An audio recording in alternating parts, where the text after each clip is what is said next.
There is one song, Hindi song, but it's a disappearing language. And it had a line that said, Dil pe marne wale marenge bhikhari. सब कुछ सीखा हमने न सीखी होशियारी.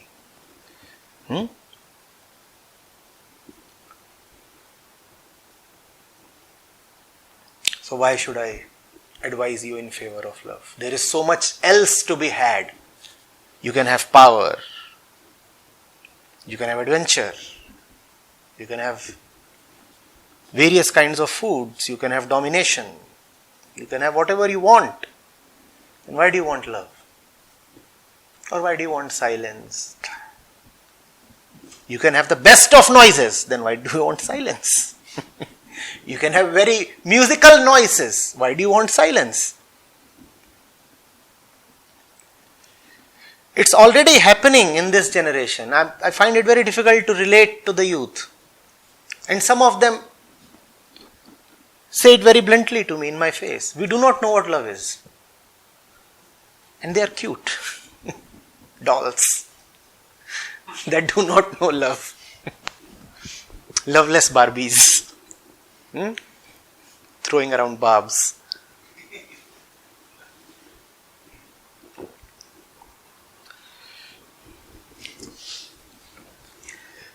And it's good that they don't know love, because love is great suffering.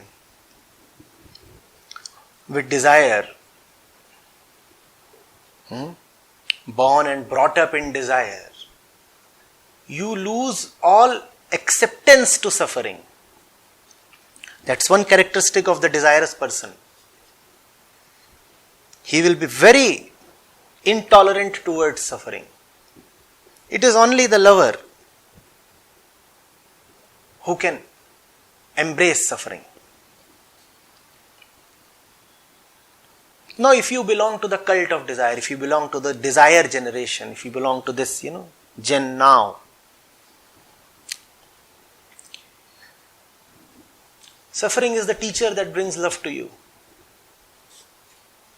And suffering is already an anathema to you. For you are supposed to be always happy. You can't be seen teary-eyed. If someone doesn't resonate with a Bulle Shah, can you force him to? You just can't.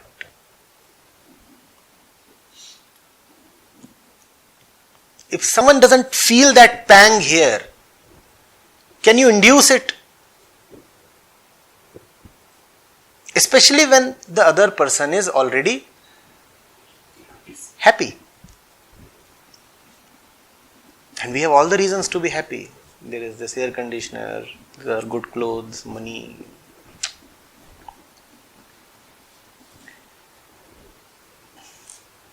As the country gets more developed,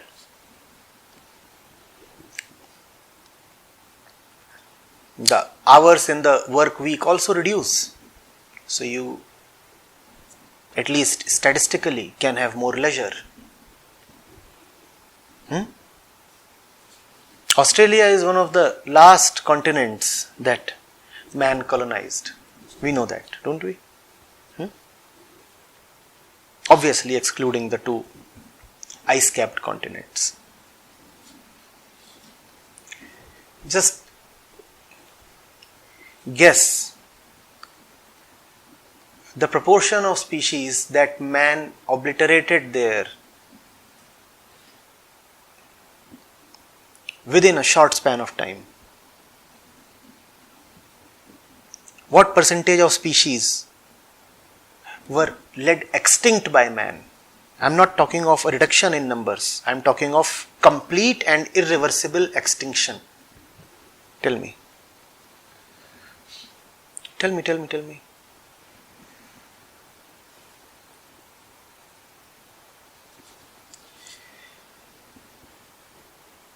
Of all the animals that weighed more than 50 kg and were therefore very useful in terms of meat, 90% are extinct. How many? 90%. Such is the devastating and deadly touch of this new God. Golu, you are probably one of the last surviving generations of your species. The happy ones will not let you live. The happy ones will not let anybody live who is not helping them fulfill their desires. All they know is one word: I want. I want. My will. This is what I want.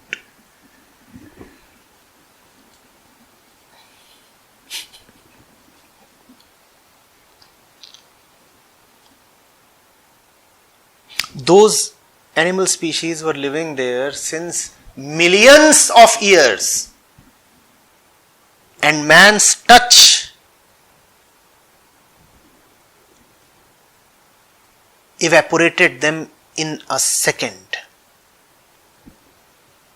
In a second. That's what the pursuit of happiness does.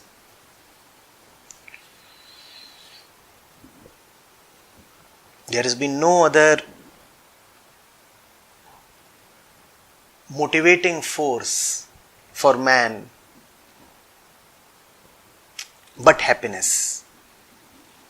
And man has done whatever he did for the sake of his happiness, pleasure, desire, and he will continue to do that. This planet is done with. Very soon man would be colonizing and foraging another planet, and they would be better human beings than you and me, Sandeep. Better in terms of looks, better in terms of IQ, better in terms of economic prosperity, better in terms of all kinds of skills and abilities. Just one little thing they won't have: love. And that doesn't matter. That doesn't matter at all.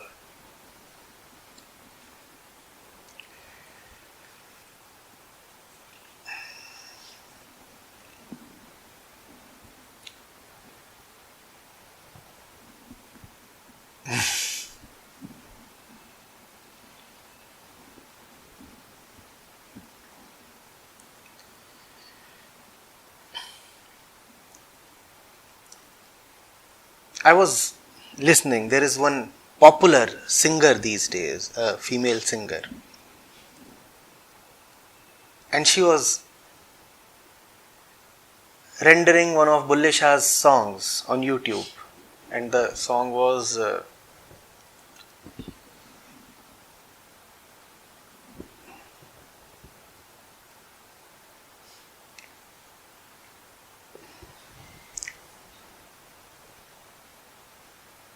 हुण क्यों अपना आप छुपाया, हुण क्यों अपना आप छुपाया. So, it's a beautiful song. And she had changed entire lines after lines. At first I was shocked. How can you do this to a Bulle Shah? But then I realized it is because her audience will not be able to get the meanings of the original lines. So she very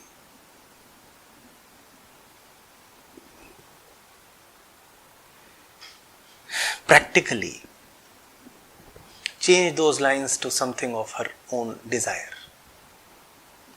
It is quite possible that she herself did not know the meanings of the original lines, so it was dangerous to keep them.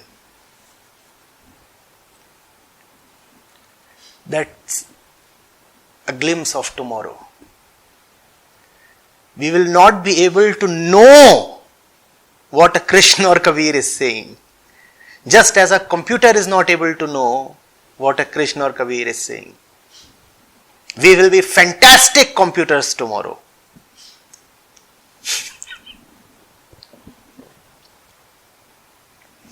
We will not be able to know. Even if we intellectually do comprehend, we will feel no love. We will feel no inner compulsion of the kind a Radha feels for Krishna.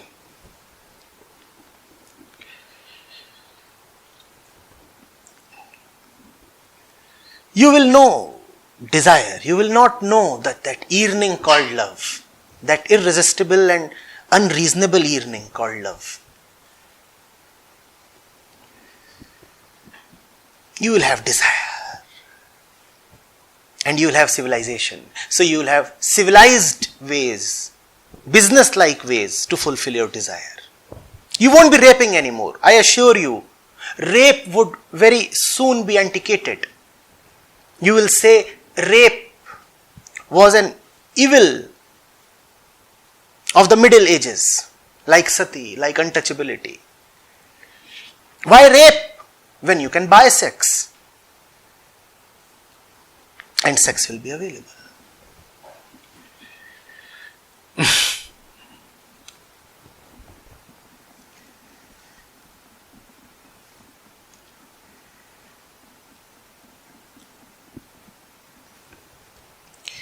So Sandeep,